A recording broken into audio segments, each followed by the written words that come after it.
empowering you through the voice of truth with your host, Dr. Joel Hunter. Hi, everyone. I'm Dr. Joel Hunter, host of Power Talks, empowering you through the voice of truth. On today's program, we have Jean Allert, founder and executive director of the Samaritan Women, and Elizabeth Amelin, who is the founder and executive director of Letitia's House. And both of them are going to help us understand more about the dynamic of a scourge in our nation, about sexual exploitation, human trafficking that's domestic. It's right around us. And these are two of our heroes who are trying to help lead a resistance to those who would exploit our young people for sexual purposes. And so thanks for being here today, you all. This is such a troubling topic, and so many people are not aware of what goes on in their own communities. And so if you can help us be educated and then tell us what you're doing, that would really be helpful. Elizabeth, I'm going to start with you because you have founded Letitia's House.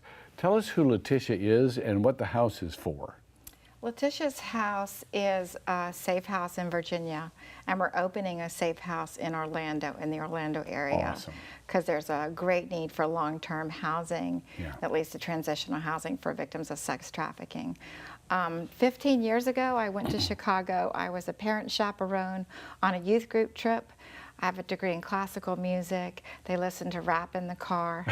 It was, I needed earplugs.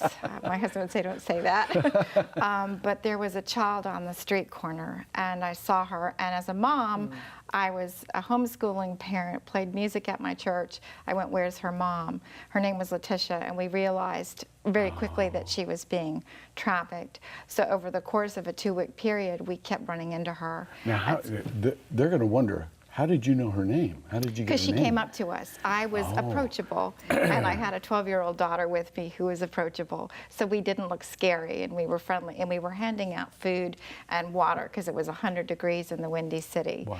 And so we kept running into Letitia, and I said, we're working with the Dream Center, which is a wonderful organization. I said, I'm going to take her home. We can't leave a child on the street. They said, well, you can't do that. I said, well, then you're going to have to help her find a place.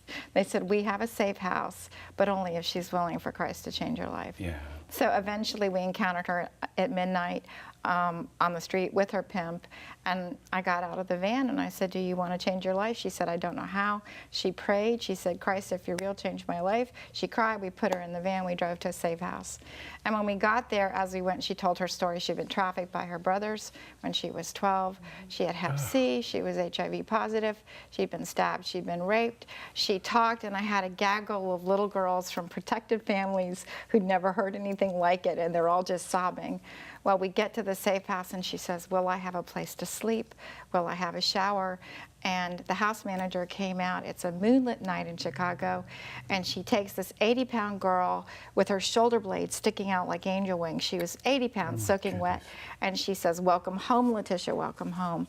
And at that moment, in my ear, God said, this is what you're supposed to do with your life. So we went back to Charlottesville, and we opened a refuge for women and drug addicts, and we got 27 churches working together, and we started picking up girls that were trafficked on the street. And the overwhelming problem was that there was no place for them to go. They're domestic violence shelters, but there was no safe house for women to go to. Wow, that's so powerful. From your personal story with a person into a larger ministry, Jean, your story is a little bit different. You started from the big picture. Yeah. I mean, you were a successful consultant. Right. Well, tell us your story. Tell us how you got started in this. Super fast. Yeah. Yeah, I was very privileged. Had all of the things that the world would say you were supposed to have to be successful, and enjoyed that life very much. But there was a hollowness, there was an emptiness, and I think that that was my season of spiritual wandering. And during that period of wandering, the Lord just kept intersecting me with people who were shaking up my perspective. One was an opportunity to join a group of people who were doing a street outreach. I've never done a street outreach. Why would anybody do that? But it was fantastic because to watch these people with absolute charity and kindness reaching out to the least of these, or at least who we perceive to be the least of these, and to watch that dynamic and see that that was real.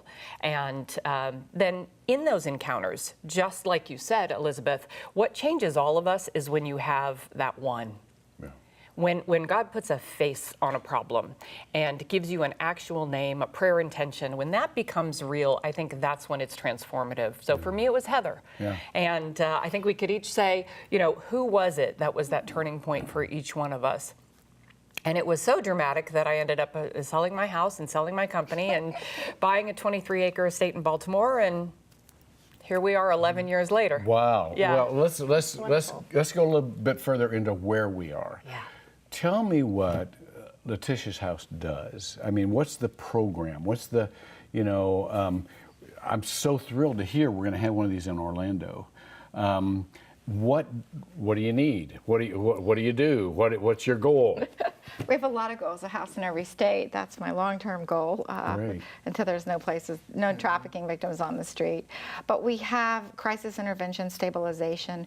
We have trauma-informed counselors. Our staff are trained and certified. In Virginia, we work with licensed professional counselors. In Florida, we'll work with licensed mental health counselors. So with a trauma aspect, because women who are trafficked have trauma, and you have to heal from the trauma, it's critically important. We offer life skills, financial literacy, GED classes. We pay for college and vocational school. So when you come to our house, we're a minimum 10-month stay. We've had women for 3 years. Yeah. But our goal is that they're independent, stable adults who are giving back to the community. If you come to Letitia's House, you sign a contract. We do drug testing. You're required to go to counseling. You go to group. You do financial literacy. You learn how to save money. You volunteer. Yeah. I mean, we want you to Yeah. give back when you're stable, because it changes you from having a victim status to realizing you have something to give. Now let me ask you this. Let me drill down a little bit deeper on that, because Gina and I were talking yesterday, and I'm going to come back to you in just a second. Yeah, sure. Be ready. But how do they come? So many of these kids are kind of used to how things are, and they have trust issues. They kind of want to change, but they kind of are used to. How do they come? Do you work with Mental Problem Bureau of Investigation? Do people wander in on their own? I mean, how do they come? We're a safe house, so in Virginia and in Florida, those places are not disclosed, but we work with Homeland Security, the FBI. Okay. We work with law enforcement agencies. We do psychosocial assessments, and we go to jails. They're partners at International Justice Mission, Virginia Gotcha. Beach Justice. Yeah. They go in the jail and they do surveys and they do classes, and they'll have women who self-identify. Okay. And so we'll go to jails and we'll do face-to-face interviews. And then we explain our program, because there's work to be done. It's not just a place to sleep, but we say it's a place to heal and grow. So if you're ready to take the opportunity to change your life, then we can provide that for you. Okay. Jean, you're heading up a national effort. Tell us about that. Yeah, we have noticed, as Elizabeth has said, that there is a woeful lack of restorative care programs for victims of domestic sex trafficking. And so we have spent probably the last 4 years identifying what is that landscape, who's out there, who's actually open, who's got stability in terms of their program. And we're forming the National Trafficking Sheltered Alliance, which will function as a trade association for these agencies, because you can't go out and get a degree in this stuff right yet. And that may be coming.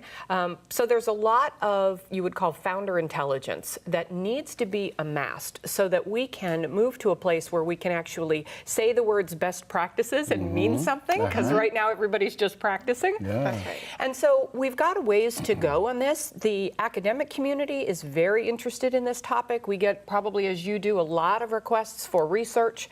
And so that needs to be properly channeled so that the research, for example, is relevant to the work. And vice versa. We could help inform what the academic community can be doing.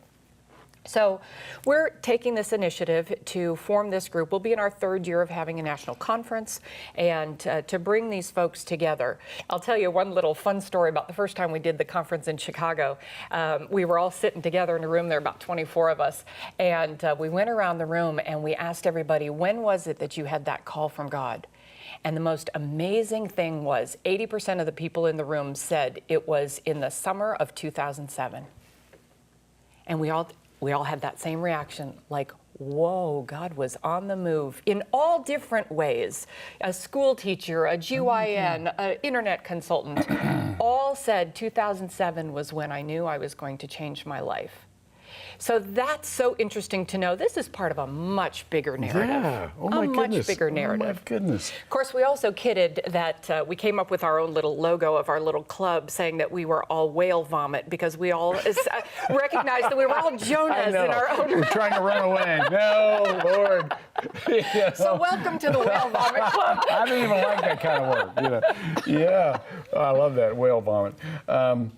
So who comes to these conferences? I mean, first of all, I want to know two things.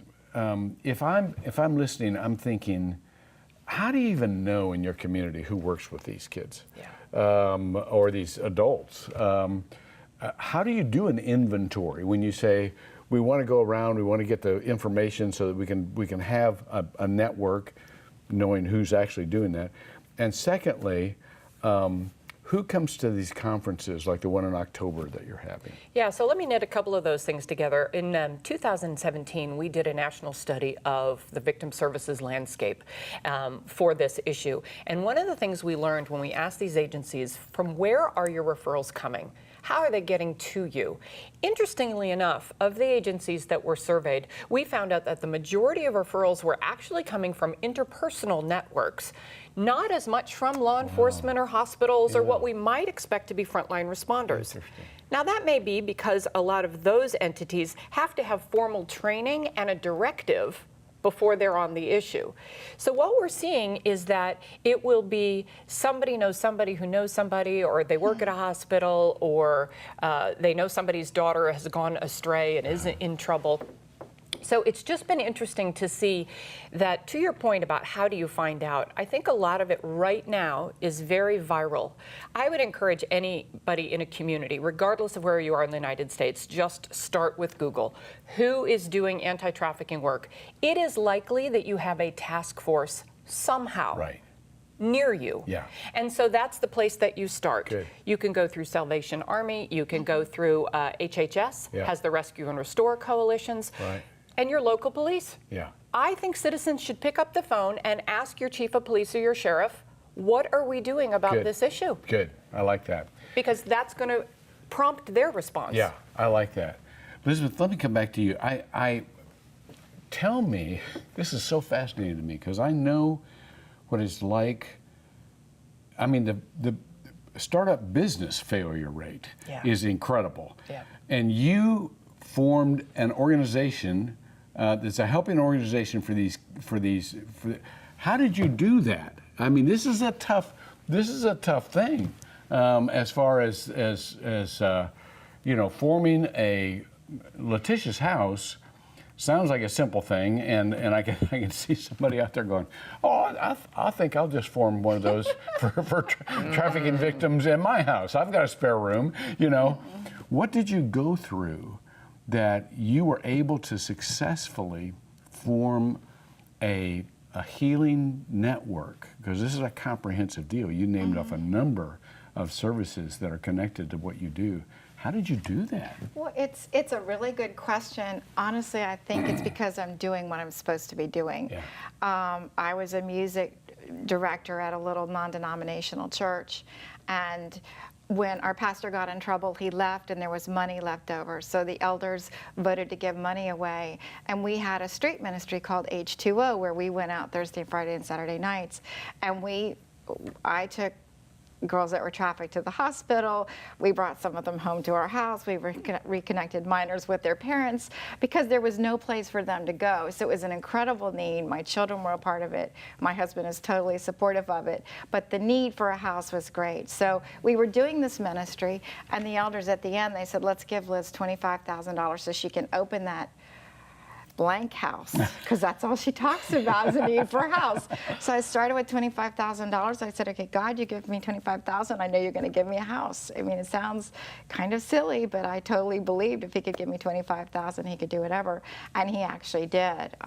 The house that we have in Virginia was abandoned, and in a 6-month period, we had HVACs donated, gas furnaces would show up, the furniture was donated. I have 2 licensed professional counselors and a licensed clinical social worker and an addiction counselor, and they all come free. How did that happen? Because I go to churches and I talk, and I go to Kiwanis clubs, and I go to Rotary clubs, and I share my heart, and I share my passion, and then I challenge people. I used to work for Girl Scouts. I was an education director, and I'd make people volunteer, and make is the right word. Before they left, I would say, which one are you signing up for? You couldn't leave the room until you'd sign up for something. I'm standing between you and the door. I was standing, and it was out. gentle persuasion with a pen and a list. So I go to places and I say, so what would you like to do? Your talent, your treasure, your time, we'll take all of it. Yeah. And so once people volunteer, we have a volunteer process. We do heart model training. When they volunteer, they get hooked. Yeah. Now we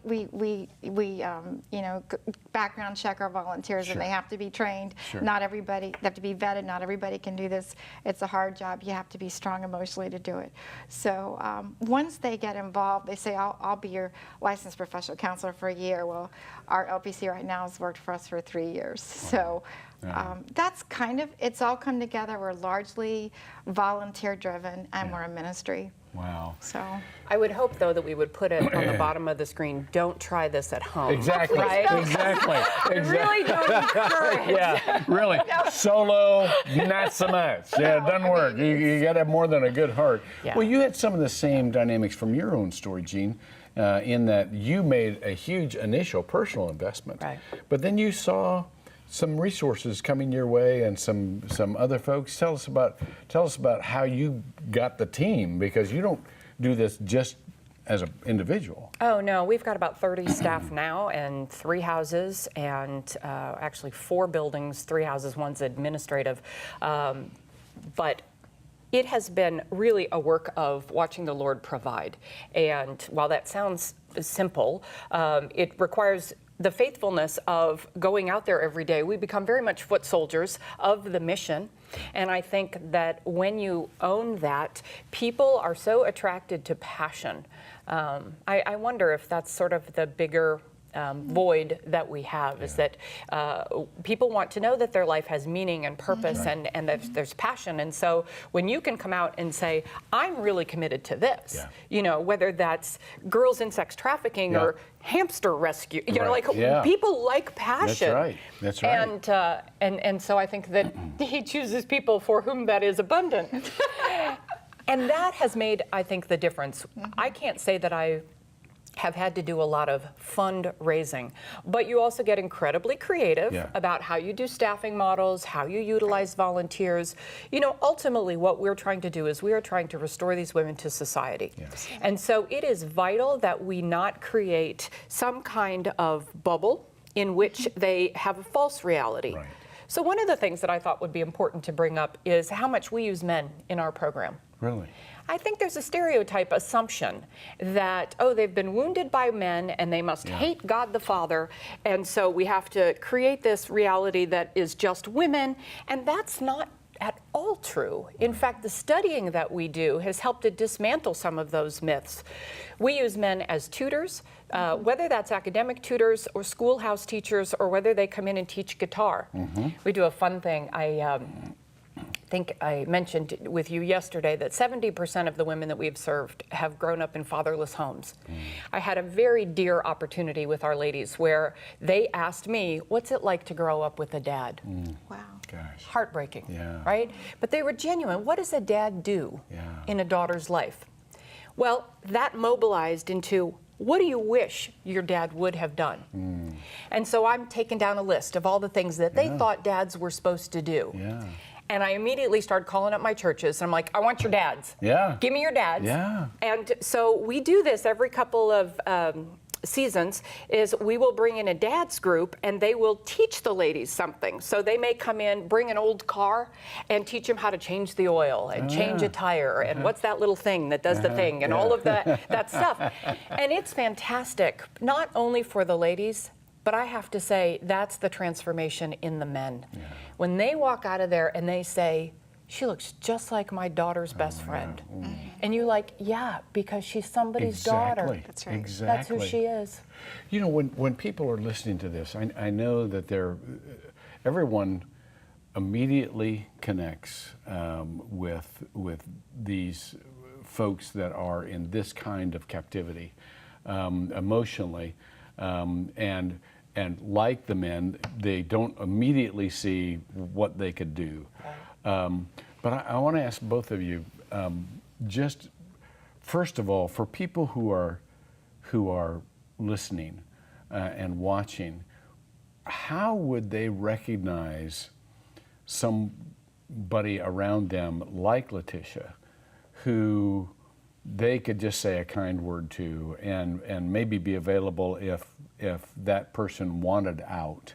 Are there ways to recognize sex trafficking around you? And second, and who would they call then? What would they do? You know.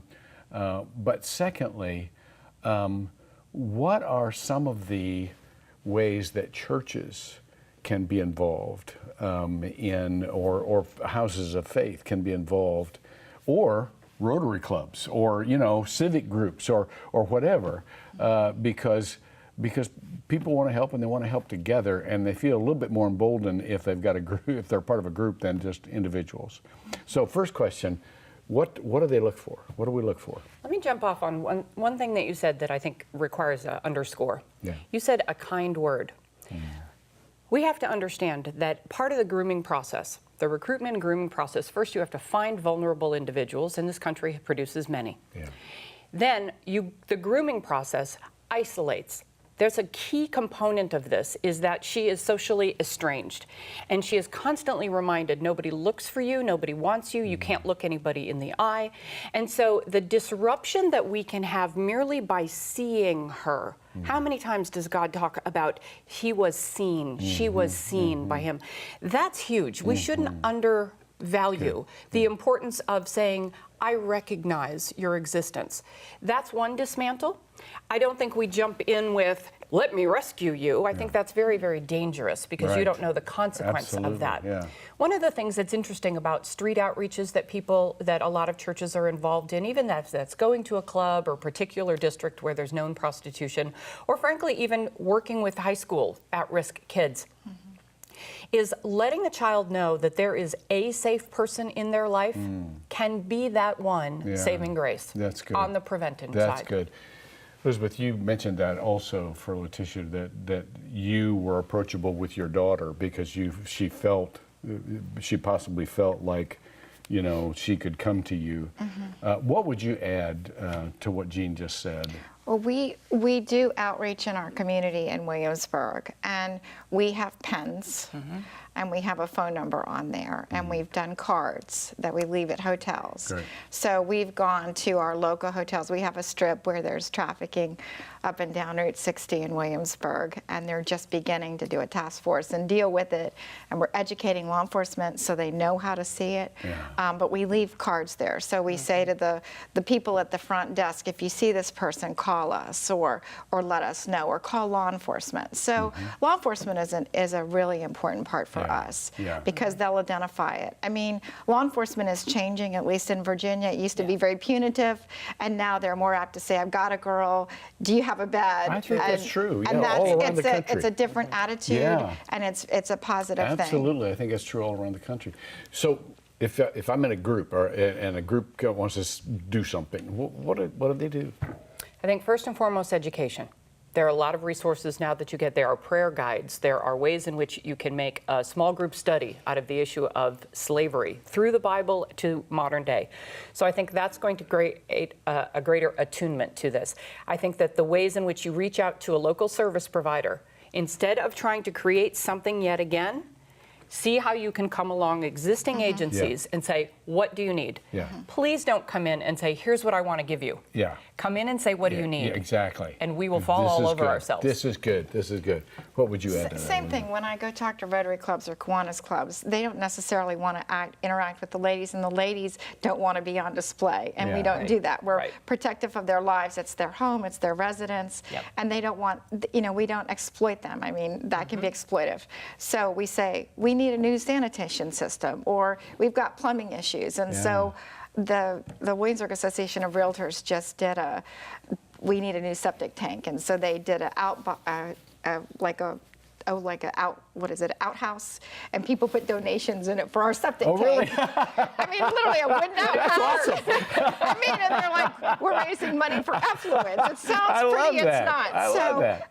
Having a targeted goal, and on our website and on yours know what too. you need. Yeah. We say these are our needs. Now Yes. we always like GED tutors if you're good at that, or if we have a night when people come and share their talents and their career choices. So women in Virginia have felonies. It's hard to have certain careers, so they're always looking for new things. So we'll do a career class and do stuff like that. Great. But it has to be targeted. It's not just people showing up. Well, I can't believe we're out of time. We're out of time. I hate this. We will put your websites on up on the screen so that people can get in touch with you. But thank you for what you're doing. I just can't. The fact that your hearts were touched was no accident. You were wired for what you're doing, even though, you go, oh man. No, God knew exactly what he was doing when he called you to. And thanks for helping us get involved as well. Oh, thank you. We're out of time. I just want to thank Elizabeth and Jean for educating us. And I want to thank you for joining us on Power Talks. Remember that these discussions are just that, they're discussions among us, but we'd love to see you continue the discussions at home and go one step further. Get involved, because when Power Talks, you're empowered through the voice of truth. See you next time. You just watched Power Talks, a Good Life 45 original production that makes you part of our Hope Team here on Good Life 45, where hope happens.